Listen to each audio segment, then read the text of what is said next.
The terrible first moments after flight MH17 was shot down. These pictures, filmed by a local resident, have just been made available for the first time. In fields strewn with the debris and bodies which fell from the plane, local villagers struggled to prevent the fires spreading to their crops.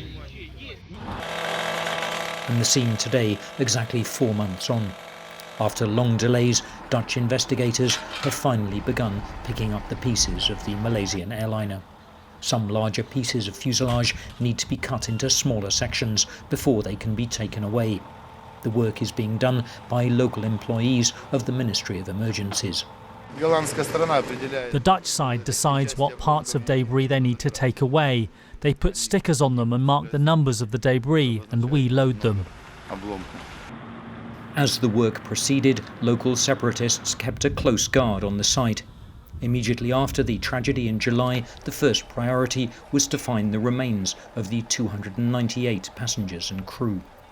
Continued fighting in the area has hampered the recovery work of the plane itself and the criminal investigation into who shot it down. Now a shaky truce has made it possible.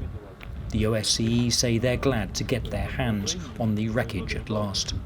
There were attempts to get at some of the wreckage, especially what's called the telltale wreckage, where you have the pock marks in the fuselage. That's the section of the aircraft near the cockpit.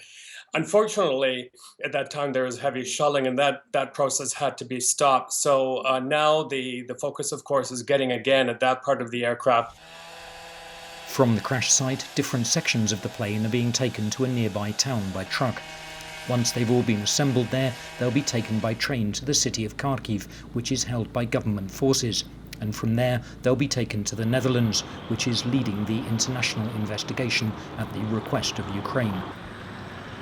From the start, Ukraine has put the blame squarely on Russian-backed separatists, while the Russian side has tried to prove that Ukraine shot down the civilian airliner. This debris should eventually prove which side is telling the truth.